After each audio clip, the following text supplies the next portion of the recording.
Many people spend their lives in a state of almost permanent dissatisfaction. Right. Unfortunately. So they may be looking for some purpose, or they may have given up hope that there is some purpose for them, and they're just surviving or making a living.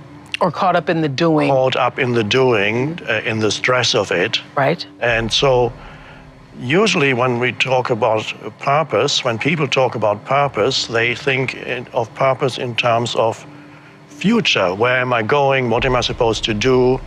What's the direction I'm going in? What is my goal, the goal that I want to achieve? And that, of course, is there. It has its place, but I call that the outer purpose.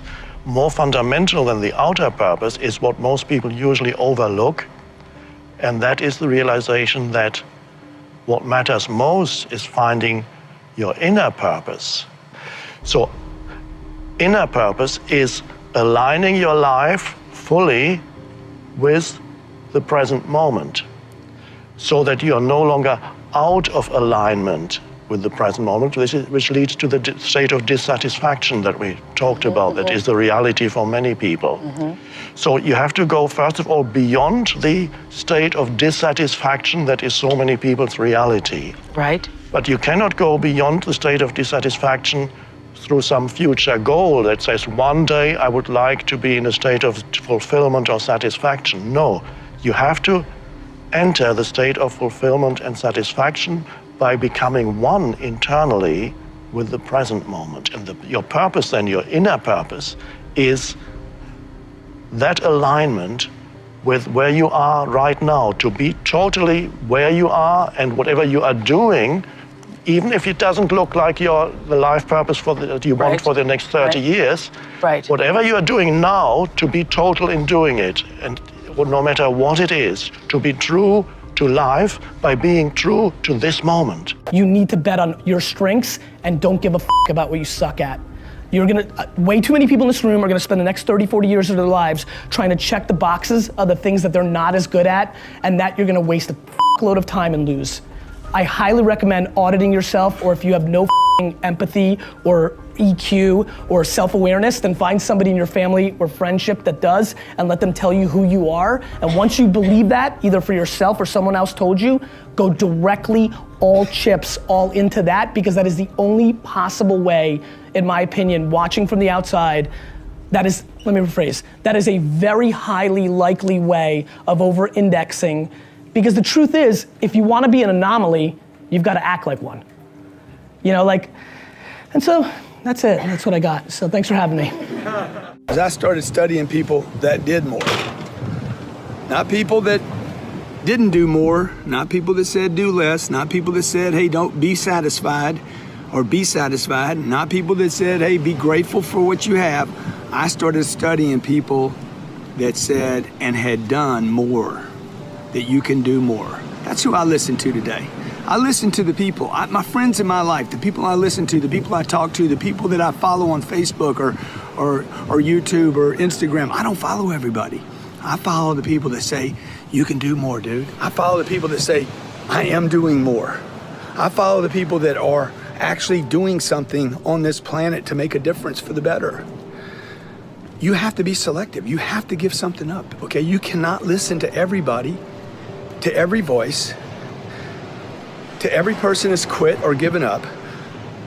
You got to make a decision. If you have that little voice inside of you that says you can do more, you have to give attention to that voice, and you got to feed it with those that support that idea that you can do more.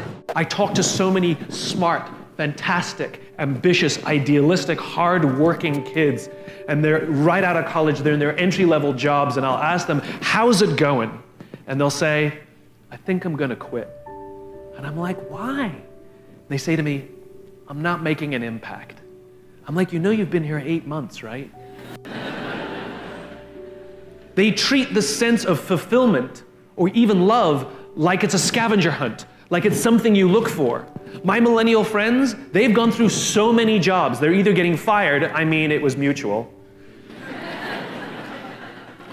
or they're quitting because they're not making an impact, or they're not finding the thing they're looking for, or they're not feeling fulfilled, as if it's a scavenger hunt. Love, a job you find joy from, is not something you discover. It's not like, I found love. Here it is. I found a job I love. That's not how it works. Both of those things require hard work. You are in love because you work very hard every single day of your life to stay in love. You find a job that brings you ultimate joy because you work hard every single day to serve those around you, and you maintain that joy. It's not a discovery. But the problem is the sense of impatience. It's as if an entire generation is standing at the foot of a mountain. They know exactly what they want. They can see the summit. What they can't see is the mountain. This large, immovable object. That doesn't mean you have to do your time. That's not what I'm talking about. Take a helicopter, climb, I don't care, but there's still a mountain. Life, career fulfillment, relationships are journeys. The problem is, this entire generation has an institutionalized sense of impatience, and do they have the patience to go on the journey to maintain love, to feel fulfilled, or do they just quit and on to the next, dump and on to the next, ghost and on to the next? Focus on things that are AI-driven, artificial intelligence-driven, whether it's machine learning, deep learning neural networks, medical applications. But within AI is a buzzword that everybody's using right now. You know, and to that point, you know, we as old guys, we go back, and it's like 1995. We talk about the internet, and I would say to people back in 1995, look, if you don't understand the internet, you're not going to be able to do business. And now that's just blocking and tackling. It seems obvious. Back then it wasn't. Right? I could even take you further back to my first company. You know, what we did, it was a company called Micro Solutions, and we did local area networks and wide area networks. And I used to walk into companies and say, you're going to have to hook these PCs together at some point. That'll make you more productive, more effective, you know, give you a competitive advantage. And people were like, nah, I'll just carry this floppy from this PC to that PC. Yeah, okay. But today, we're at the same type of inflection point with artificial intelligence. You don't have to be an expert and be able to put together your own neural network. You know, you don't have to know what weights and biases are. But you have to have more than just a cursory understanding. Just like you have to know the difference between, you know, different types of websites, and you have to understand e-commerce if you're in e-commerce. You have to have a cursory understanding of how apps work. You're going to have at least, if not more, cursory understanding of artificial intelligence, because it will change everything we do. And if the internet was 10x in terms of change to business, artificial intelligence will be 100x or more. If you go to my house, right next to my bed, there's a book, Machine Learning for Dummies. If you go into my bathroom. For many years, before I wrote The Power of Now and it became successful, I was basically a failure in the eyes of the world. So he's already almost 50, and what has he achieved? My mom said, you have thrown away your life. You had so many possibilities in your life. You walked out of graduate school in Cambridge. Why did you walk out of there? My mom and many other people said, this person has failed in life. He has no job, he has no insurance policies, nothing, no pension plan, just almost nothing in the bank, failure. And then a few years later, people bought The Power of Now and became a bestseller. Oh, a big success. Okay, if I had derived my identity at that time from what the world was telling me, or my mind would have told me if I had been listening to my mind, I would have been very unhappy. And I didn't, though. I was fine, because my identity wasn't derived from that anymore. And fortunately, even when in the eyes of the world I suddenly became a success, I don't want to derive my identity from that. It's a cheap substitute for who I really am. So I don't derive, but the satisfaction that comes is the satisfaction that the work that's happening, the teaching that's happening is transforming people's lives. That's very satisfying. I don't get any personal satisfaction though, because I don't feel it as this separate me produced it. First of all, you have to treat yourself like you matter. Because if you don't, then you don't take care of yourself, and you become vengeful and cruel, and you take it out on people around you, and you're not a positive force. None of that's good. So you suffer more, and so does everyone around you. And there's a malevolence that enters into it. None of that's good. So that's what happens if you don't treat yourself like you matter. And then, well, what happens if you don't treat other people like they matter? Well, you lie to them, you cheat them, you steal, you enter into impulsive relationships with them. They can't trust you. That doesn't go anywhere. They don't like you. You end up alone at best, and maybe like incarcerated at worst. Like, that doesn't work. And so you watch the people around you who thrive, regardless of what they say. They act out the proposition that everyone matters. And then you have a functional society. And I think, okay, well, if when you act out the proposition that everyone matters, you have a functional society, maybe that's evidence that that proposition is true. It's like, I think it's true. Some entrepreneurs tend to miscalculate is everything. What I mean by that is optimism has a place, but I think even more so for the first-time entrepreneur, you need to be pragmatically pessimistic. What I mean by that is you need to define all of the worst-case scenarios in terms of financial loss, time loss, etc. Look at what you will learn if that happens and accept and come to terms with that before you ever start. If you don't do that and you go straight into battling the world, trying to conquer the world with rose-colored glasses on, the first time you hit a major hiccup, you're going to become really demoralized and you will quit. So optimism, all that rah, rah, rah, that's awesome. But you need to hope for the best and prepare for the worst before you ever get started. ESPN called me. They did a story on me this past summer, but they called me one day and I picked up the phone. They said, "Is this Inky Johnson?" I said, "Last time I checked, I'm Inky Johnson." They said, "Is this the same guy that said if you could change what happened to you, you wouldn't?" I said, "Absolutely." They said, "It's our understanding the game of football meant the world to you." I said, "At one point it did." They said, "It's our understanding that your family was banking on you making it to the NFL so they can have a better way of life." I said, "Yep, that's correct." They said, "We're coming to see you." I said, "All right, cool, come on." They said, "But we don't want to see you in Atlanta. We want to see you in Neyland Stadium on the exact yard line where your life changed.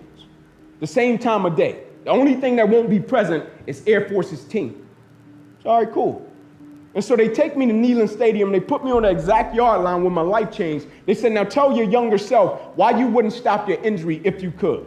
If you could be in the NFL right now making millions of dollars, tell your younger self why you wouldn't change that situation if you could." And I say the reason I wouldn't change it, believe it or not, it has nothing to do with me. Like on a personal level, he thought I was going to say, because of the man that I've become, the perspective that I've acquired, my faith has been fortified. He thought I was going to say something like that. I said, no, it has nothing to do with me. It has everything to do with the lives that have been affected by the result of the process and the thing that I represent in the world. What my spirit represents when somebody see me, they think perseverance. What my spirit represents when somebody see me, they think don't quit. What my spirit represents when somebody see me, they think that's a quality individual right there. What my character represents in the world. And every single day we're putting something out like that represents something. When people see that, they think it's a thought that comes to the mind. When he said gold standard, he gave me that, I felt a certain type of way. When he gave me the gold standard, I felt a certain type, I felt different. Gold standard, I felt like that went with me. Because I think in what I do, the line of business I'm in, I'm the gold standard. Because I don't compromise. And every single day, I'm going to give you my very best. You can bet your bottom dollar. Every single day, I'm going to bring that gold standard to life. And I'm not just bringing it in one aspect of life. I'm bringing it in every single aspect of life. I'm not going to be one of these people in the world that's a public success, but they're a private failure. Meaning they give everything they got to one aspect of life, but the other areas, they lack off. No, I'm going to give every single thing I got to every aspect of my life because I represent something. When people see me, they think something. Whether that's character, never giving up, never surrendering. And the thing that we can never do is forget what we represent. Because that's how guys end up on the bridge on a cardboard box sleep. They forget what they represent when life hits them with adversity. My only charge for you, never forget what you represent. I came home one night from work spraying for cockroaches. And long story short, I turned on the Discovery Channel. I saw some guys going through Navy SEAL training. and they're going through Hell Week and they're getting their ass just beat. You know, in and out of the water, guys ringing the bell. They're just suffering. And I was weighing like 297 pounds. And I had to make a change in my life. You know, I was at an all-time low and I wasn't going anywhere. And I was exactly what everybody said I was gonna be, which was nothing. So I had to make a change. What was it about seeing suffering that's really interesting? And I actually get it, but I want to hear you explain it. Why suffering was the thing that triggered that thought? Well, for me, growing up, I came from a horrible background. I got called nigger every day of my life growing up, lived in a small town. The Klan headquarters at that time was about 20 minutes from where I lived. Right. One of the high ups in the KKK, son, sat behind me in 2 classes, so he called me nigger all the time. I got my first car, they spray painted nigger, we're gonna kill you on it. So I was just an insecure, scared kid. And the only way I could find myself was through putting myself through the worst thing possible. I'm gonna say the exact opposite of what today's world is saying. So we read a bunch of books nowadays. As humans, we wanna find out how to be someone else. What we don't do is we don't go inside. So literally turn yourself inside out. Read the book that's like we're writing a book every day of our lives. Every day we're seeing who we are as people. When I was growing up, I lied for people to accept me because I didn't accept myself. So I would make up stories so then you would accept me into your world. I would, everything I did was for someone else to like me. It wasn't until I started reading my own book about how pathetic I was as a human being. I can blame my dad, I can blame kids at school, I can blame having health issues, ADD, my mom not being around. Great mom, but she was doing her thing. Right. I could blame a lot of people. And that's the book I was reading.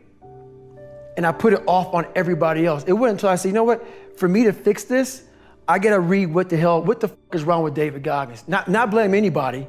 Read my book and say, okay, I'm afraid of my shadow. How can I overcome that? Go in the military, get your ass kicked, do things you hate to do, be uncomfortable every day of your life. Roger that. I'm not the smartest kid in the world. Okay. Instead of somebody saying, oh no, you're smart. No, don't say that to yourself. I said to myself, no, I'm a dumb. Okay, roger that. How you get smarter? Educate yourself. So the things that we run from the truth. We're running from the truth, man. So the only way I became successful was going towards the truth. As painful and as brutal as it is, it changed me. It allowed me to become, in my own right, who I am today. I always want to constantly evolve, you know, I always want to constantly grow. I never want to get to a point where I feel like I got it figured out. You know, like I always want to like kind of like push myself to be better, you know, and do greater things, no matter what it is. I mean, I want to be the best. I'm a competitor, you know, I like to compete, you know, like growing up with, you know, with the name Michael Jordan, you know, I've always had a certain pressure on myself and always having to kind of like, you know, prove people wrong and I just kind of like put an instant chip on my shoulder of wanting to be great, you know, and do great things and also help people, man. I'm really big in the next generation. I feel like that's the only way it's going to get better moving forward is if, you know, you got to lead this world in a better place than it was when you came in. You know, I'm born in '87, dash, question mark. I don't know when I'm gone, you know what I'm saying? But I want to work on my dash, you know what I'm saying? I want to work on that time that I'm here. And it's, if I can make it easier for the next round of filmmakers and the next round of actors coming up, you know, I'm content with going out on that. Take it as it comes. Again, like I said, you were asking me about the future. I'll let you know a little bit closer, you know what I mean? As far, all I can see right now is the gold. That's all I can see. It's a very natural process to begin something, to be very excited, and then as you go down that process to realize, yeah, I actually don't like this, it's not giving me as much energy as I thought it would, it's taking energy away, and therefore I want to give up and quit that thing. And she said, if you do that once or twice, like, hey, so be it, but if you're doing it every time, if you just love that initial rush, that excitement of something new, but the actual nitty-gritty reality of getting good at it, of doing what Michio Kaku calls having butt power, meaning you sit your butt in the seat, and you do the work. If that's really your problem and nothing is interesting enough for you to sit there and do the work, you haven't developed grit yet. And so grit is the ability to persevere, to see things through, to go past the point at which it has stopped being fun and it becomes boring because you believe in your end goal enough, you're excited by what you're trying to accomplish so much that you're willing to fight through all of that difficulty. You're willing to fight through the boredom. You're willing to fight through the unease that arises when you step outside your comfort zone. You're doing things you're not good at and things that are boring. Those are the two things that I find kill most people. They just cannot handle the things that make them go, oh God, like I'm not very good at this and I'm feeling really badly about myself. And they forget that they can get good on a long enough timeline. And then two, inevitably, in any pursuit of greatness, in any endeavor where you're trying to gain mastery, you're gonna get bored because practice is repetition. It's doing something over and over and over and over to really train yourself to get to the point where you're truly exceptional. And there's just so much boredom inherent in that process. So building in the resilience to see all that stuff through is the key part of grit. There's deep neural networks for dummies, right? If you go in, there's a something for dummies in every room of my house, you know? It can go two ways, I know, but I'm just telling you, put the time. I mean, I've taken, you know, I can't even tell you how many hours now I spend every week, if not daily, working. Like I'll go into Amazon, AWS, and go through their machine learning tutorials. Don't think to yourself, I'm not technical enough, or I'm not gonna get this, or I don't get into this, or it's too much. Try it. Get as far as you can, because it's like doing a basic website and a little bit of HTML. Just having done that, you feel smarter and you feel a little bit more confident about this. You know, I don't want to be an alarmist, but I'm trying to scare the hell out of you because it's important. And when I say life doesn't happen to you, it happens for you, I really don't know if that's true. I'm just making a conscious choice to perceive challenges as something beneficial so that I can deal with them in the most productive way. You'll come up with your own style. That's part of the fun. You've lived a life dominated by doubt and fear. How do you step into bravery? Step.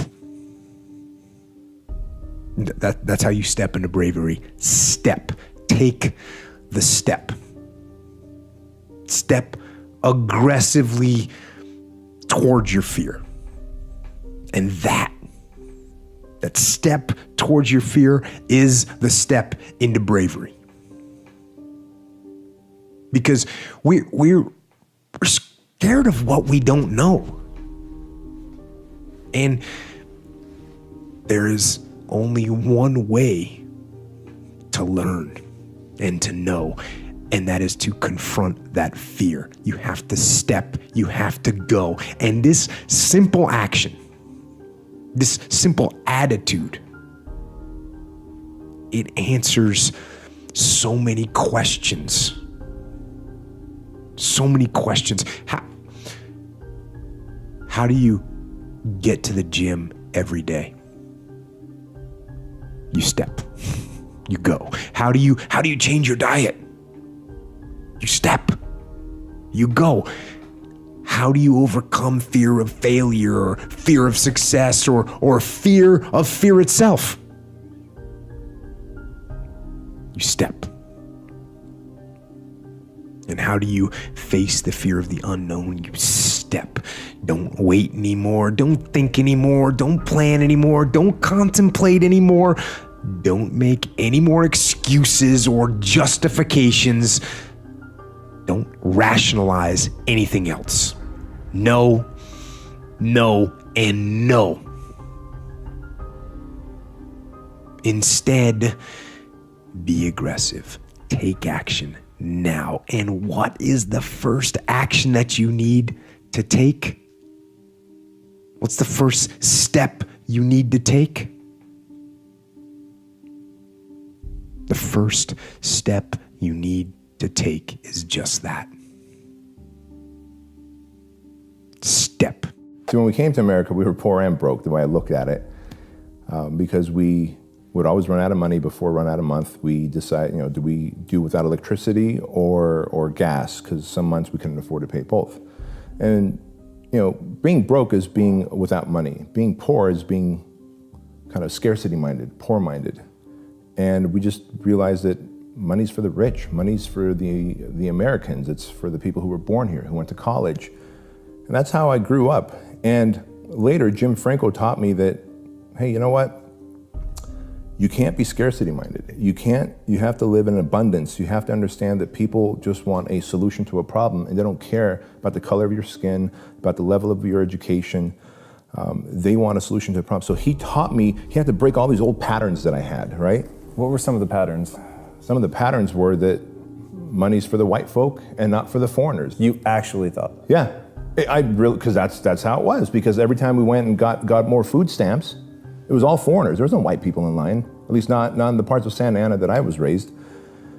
And so I felt that money was for the people who were telling us to leave this country, go back to your own country. And that also puts a chip on your shoulder, right, against them. And so I guess I had some reverse racism towards white America. Now I realize for no apparent reason. There was a couple of idiots in every culture, I imagine, right? But so that was one pattern that I had. Another pattern that I had was that being proud to be blue collar. Like my dad was like, and he still says this, work is holy. And I believe that work is holy. But the fact that he had so many jobs, a paper route, pumping gas, worked at a pizzeria. And so because of that mindset, blue collar, we were always this blue collar mentality, and I took pride in being blue collar. Another pattern Jim Franco had to break was like, dude, be white collar. Don't use the shovel, sell the shovel. I'd never heard that phrase before. I'm the guy that took pride in, I could dig a deeper hole, a deeper trench, I could outwork you, but that's still trading time for dollars. And so to be able to break those limiting belief systems that I had, to me was huge. And all of a sudden I realized I'm no longer poor-minded. I may end up broke again. I do really well now, but I may make one or two bad decisions with my money or my investment and end up being broke again, but I'll never be poor. And I know how to get back from broke because I know how to add value to society, solve problems in exchange for money. But I'll never be poor again. And poor is a state of mind of feeling out of control, scarcity-minded, taking pride in being blue collar. No one should ever take pride in being blue collar, period. You've got a brain, you've got a solution to a problem that people want to pay for, put it out there. So when you say scarcity-minded, abundant-minded, what do you mean? Well, a scarcity-minded person says, uh-oh, someone else opened up a gym, across the street from me, they're gonna put me out of business, I better charge less, right? The abundant-minded person says, someone else opened up a gym across the street from me, I better out-service them, outwork them, out-social media them, right? So the scarcity-minded person is always, the sky is falling, the Chicken Little mentality, the, oh my gosh, if Trump goes into office, then we're all screwed. Oh my gosh, if Hillary goes into office, then we're all screwed. I don't care who's in office anymore. I control my own economy. The economy can crash and go back up and back down again. I will find a way. As Tony Robbins says, I'm built for winter. I just didn't know it. And so more people need to be abundant-minded in that if the economy crashes, I just have to deliver more value and create this category of one about myself. If competition shows up, I have to out-service them, outwork them, out-social media them, versus shrivel up and die. Whether it's personal or people around me, when you see people that are positive, that look at something good and something bad that took place, they move along in life faster, they're better, and people want to be around these people. I mean, too often people gossip. The one gossip person wants to be around the other person that gossips. But they don't realize when you gossip, you're saying something you heard about somebody else. You're telling everybody, what if part of it was wrong? You're gonna go out and tell every person you told this, oh, I'm sorry it was wrong. Tell everybody you told, it's not gonna happen. So it's things you learn about. Don't gossip, don't belittle people if you don't have to. God, please don't. Try and look at the positive angle. What good could come out of something? And that positiveness is gonna make you live longer, happier, and wake up in the morning happy, not, oh my God, I gotta go to work, I can't wait till I get home, I wanna retire, because people were not positive, they were not happy. And what happens when they retire? They hate their job, they retire, 3 or 4 years later they're dead because they have nothing to do. That positive attitude, be around positive people, encourage positiveness. If you find yourself walking around just complaining all the time around people that complain a lot, man, move or just try and do something different, change your life. Being positive and a positive attitude is find something positive and something bad. Makes you look for solutions. When I was down and out, okay, oh, pop bottles, let's get the pop bottles, cash them in. Everyone in this room knows how to create. You're not a manager of your life, you're a creator of your life, or you wouldn't be in this room. How do you create your life? You get hungry for something, don't you? Who has done something in your life that once seemed difficult or impossible, and now it's part of your life? Who's got something in your life in this area? Say I. How did you do it? You created it 3 ways. Number 1, you decided there's something you wanted so bad that you unleashed all your desire. You became obsessed with it. If it was a business or a car or a relationship or a transformation in your body, if there's something you once envisioned and now it's real, it's because you didn't just envision it, you brought so much emotion to it that now it's in your life. It was once a dream, it was once a goal, and now it's in your life. How many have something like that in your life now? Say I. You may take it for granted now, hopefully not, but it was once just a vision. It may have seemed impossible at one time. So how did you do it? You started with a concrete vision of what you wanted and you focused on it continuously, didn't you? Wherever focus goes, energy flows. You envisioned something, you got clear about it, and then you started thinking about all the reasons why you wanted it. You got excited about it. Said, this is what's next for me now. I want this. You may have dreamed about it, thought about it, talked about it. But when you focus on something continuously, something magical happens. You get insights, don't you? You overhear a conversation and you hear something you wouldn't have heard if you didn't have that outcome or goal that you wanted so badly. Who's ever come up with something, obsessed about it, didn't even know how to do it, and it just happened and it came together? Who's had that experience? Say I. So why don't we tap into that power now for your business and life? So that means taking things, using things in your life that are scars, using those moments as a weapon, right? Using those as, using basketball as kind of like a vehicle through which to express yourself, right? So at that moment, for us to face the Celtics again, it's not about the Celtics. It's not about your opponent. It's about you. It's about you taking your inner struggles and channeling that through the game, right? As a way to unleash. Right? So now it became a matter of how do I express that to them? How do I get them to that point where they figure this out for themselves? Because I can't say, hey, listen, I need you to play harder. So what'd you do? Well, I had to share my story. I had to open up to them and let them know I've dealt with things. This is the things that I use. This is how I go about focus. This is how I deal with adversity. This is how I deal with, arguing with my wife the day of a game and showing up to the game and still having that focus to be able to play. Like, I used those things to open up with them, and then in turn they were able to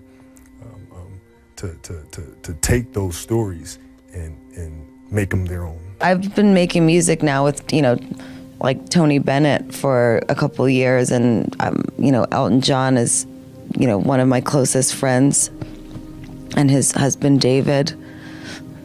And they just have showed me that, like, I'm a baby in my artistry, and I just have to keep making music and keep going. And so my focus really for this album is showing that to young girls and to boys that want to make music, that you don't have to get lucky on the internet. It's not a social media game. You don't have to find the hot producer and get the hot track, to be a star. You can just learn how to play an instrument and sit in your room and practice and write songs and poetry, and then you can go around the corner to the bar and meet other artists that do the same thing that you do, and you can hang out and talk about music and write songs, and then you can play at the spot around the corner and gain one fan and then do it over and over and over again until you're discovered. You need to know what your unique strengths are and be willing to delegate.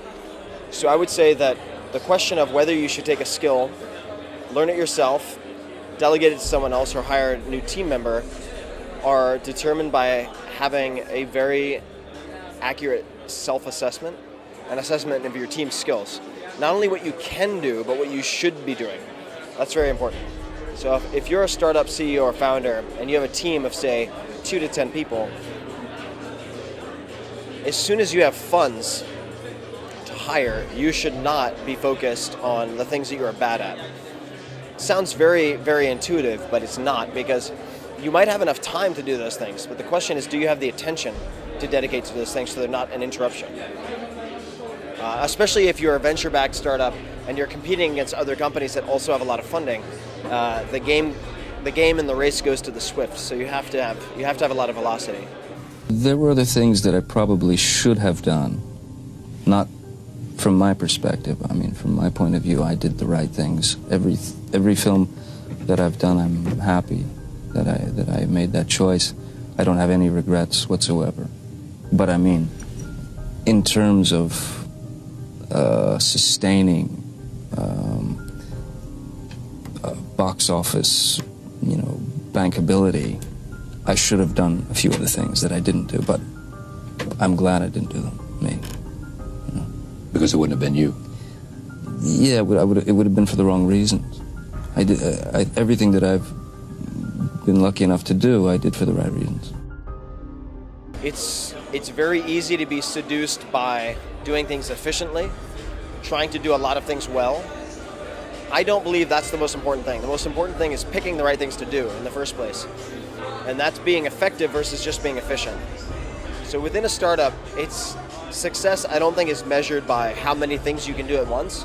It's measured by how effectively you're able to pick the one or two things that are the highest priority.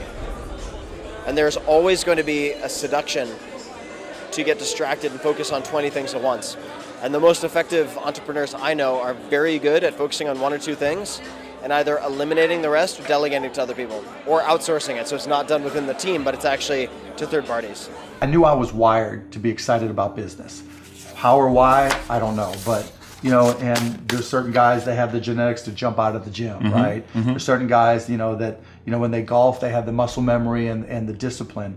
Dirk Nowitzki may not be the most talented guy in the NBA, but his discipline and his focus to do what's necessary to be successful, he's willing to do, and combine it with being 7 feet tall and being skilled, it makes him an amazing basketball player.